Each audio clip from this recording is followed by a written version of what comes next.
redes sociales, suicidio y problemas mentales.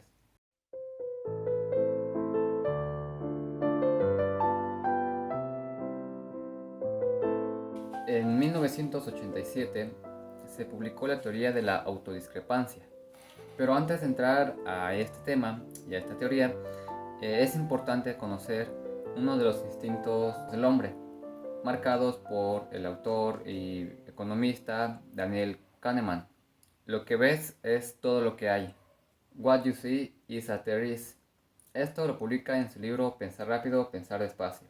Con esto podremos deducir que nuestras acciones no son tan basadas en probabilidades o en cosas que realmente nos benefician, sino que nuestras acciones en mayor parte están influenciadas por aquello que mayormente vemos, aquello que con mayor frecuencia e información tenemos.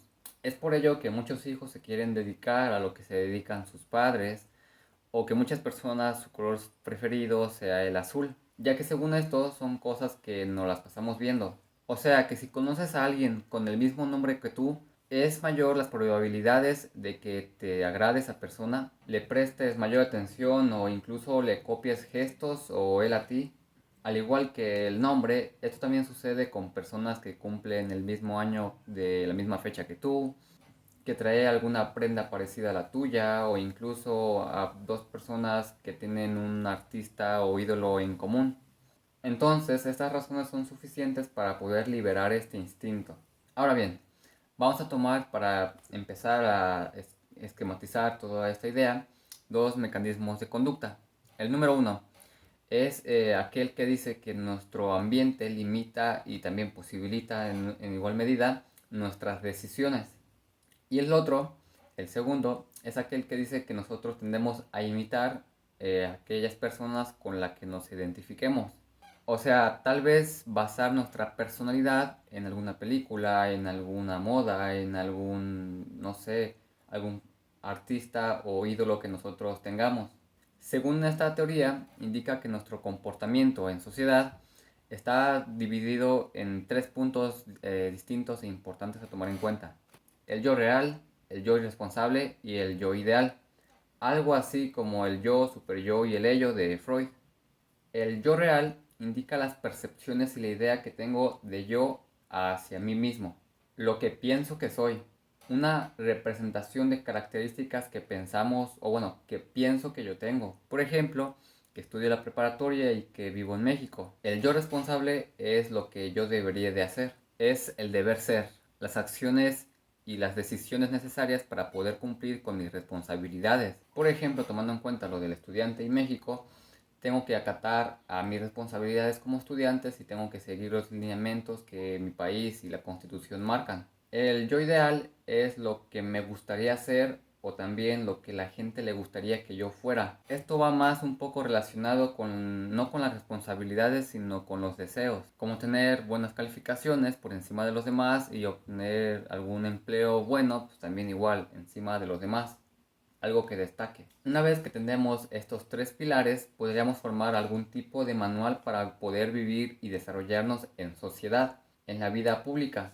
Esto nos presupondría qué papel ocupamos en el grupo, nuestras responsabilidades hacia él y lo más deseable dentro de este. Ahora también tenemos que tomar en cuenta el factor de la diversidad cultural, y no solamente entre países, sino dentro de estos. Por ejemplo, la idea de estudiante no es la misma en México que en China, que en Monterrey o que en Chiapas. Incluso no es la misma percepción mía a la de mi compañero. Y esto es a causa que nuestro entorno, que es individual y subjetivo, es el que delimita nuestras decisiones y nuestra manera de pensar y actuar. Posiblemente existan ideas en concordancia y que vayan a la misma frecuencia, pero esto es porque existen tal vez similitudes en sus contextos, pero nunca igual, como tal, dos personas completamente igual no existe. Ahora vámonos un poco más a la teoría, a ejemplificarlo con un contexto un poco más pragmático, como es el caso de Corea del Norte y de sus habitantes. Este youtuber viajero que es Alex Tienda y que fue a Corea del Norte, grabó algunos documentales y al final de uno de los capítulos menciona algo muy interesante que hace alusión también con esta teoría del Dr. Edward. Dice, más o menos y parafraseando, que nosotros desde nuestro contexto podemos ver que en su contexto las personas norcoreanas están privadas de su libertad. Pero para ellos, en muchos ejemplos y en muchos casos, su percepción es diferente a la nuestra, ya que ellos normalizaron este tipo de conductas y este régimen, por lo tanto, pues es ya frecuente y común para ellos vivir así. Mi punto aquí no es justificar ese tipo de gobiernos. Lo que quiero decir aquí es la relación que tiene esta teoría con este ejemplo del Dr. Edward. El Dr. Edward descubrió que no existen ideales o responsabilidades dolorosas o placenteras, sino que el sufrimiento se encuentra cuando nosotros no podemos cumplirlas de una buena manera, o sea, cuando nosotros no estamos cumpliendo con nuestras responsabilidades e ideales. También descubrió que cuando nuestro yo ideal se aleja de nuestro yo real, pues sentimos cierto tipo de sentimientos nada agradables, como la pena, la insatisfacción e incluso hasta la depresión. Y por otro lado, cuando nuestro yo responsable se aleja de nuestro yo real, las sensaciones tienden a ser nerviosismo, miedo y en algunos casos ansiedad, para poder encontrar la falla en la que nosotros pues nos encontramos. Nuestro cerebro asoció que fallar en nuestro yo responsable y en nuestro yo ideal significaba incluso la muerte. Nuestro cerebro y nuestro cuerpo, al entrar en un estado profundo de estrés, libera cortisol. El cortisol nos ayuda, por ejemplo, a escapar en un caso en el que estemos luchando o peleando contra una manada de lobos. Servirá y sirvió hace muchos años, pero actualmente no es deseable sentir que estamos siendo perseguidos por una manada de lobos en nuestras casas y sentados en el sillón. Tenemos que encontrar el equilibrio de todo esto.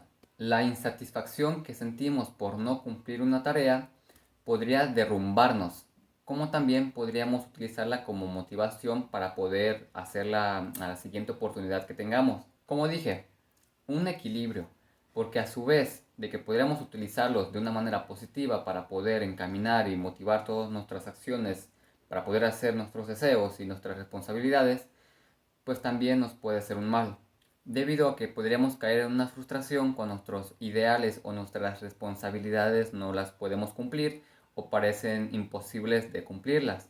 Eso no sucede únicamente con planes e ideales un tanto optimistas y a largo plazo, sino que también suele suceder con tareas muy cotidianas.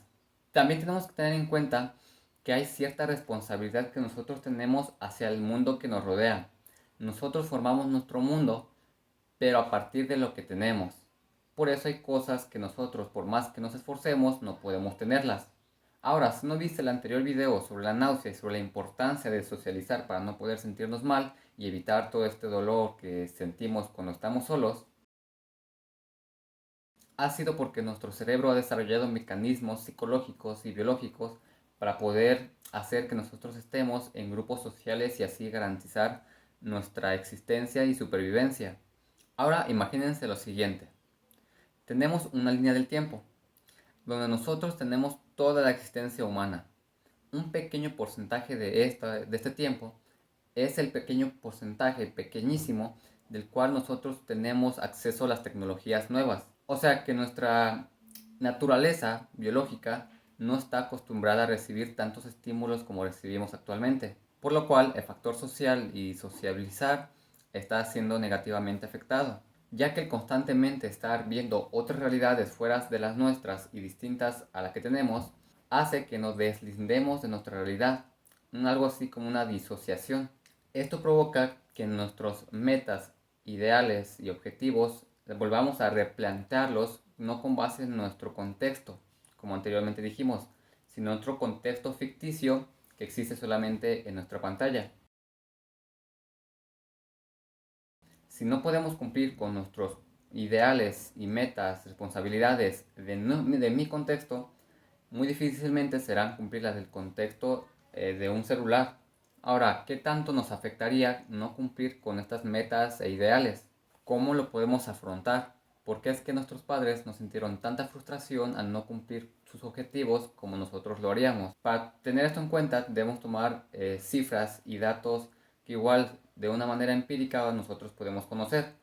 Pero también existen ciertos estudios un poco más rigurosos para poder obtener estos datos. Y es que en promedio, los jóvenes pasan de 6 a 10 horas diarias en el celular.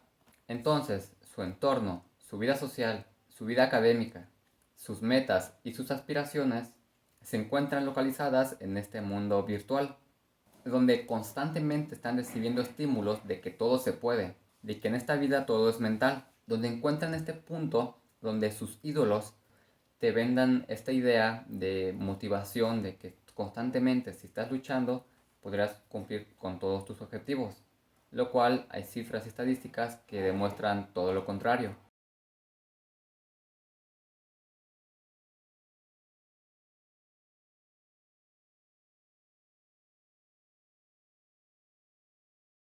Antes de la llegada del Internet, nuestras relaciones sociales eran distintas.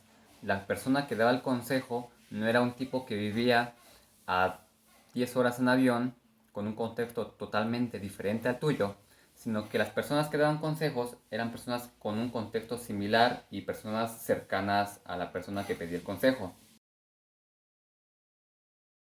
Entonces, esas personalidades, al querer decirte consejos, pues realmente no saben lo que están diciendo.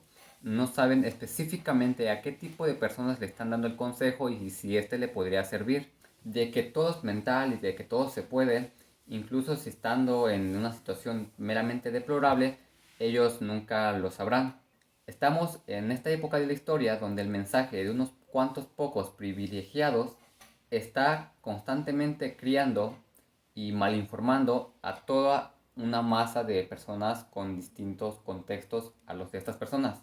Esto provoca que gente que quizá no tiene para pagar un carro saque un préstamo para obtener el mejor celular del mercado, o gente que no tiene para costear la mensualidad de un gimnasio haga que odie su cuerpo. Gente que no tiene para pagar el dentista odie sus dientes. Y todo esto para poder sacar una de las causas que genera mayor depresión y enfermedades mentales en la población joven de nuestro país y del mundo. Porque igual, para sentir depresión, inseguridad, ansiedad, son muchos factores, tanto la política, la económica, la social, la cultural, y todo esto es importante tener en cuenta, ya que el suicidio es una de las causas más común y más frecuente por la que muchos jóvenes lamentablemente fallecen y pierden la vida. El suicidio es una causa que mata a muchos y miles de jóvenes en todo el mundo.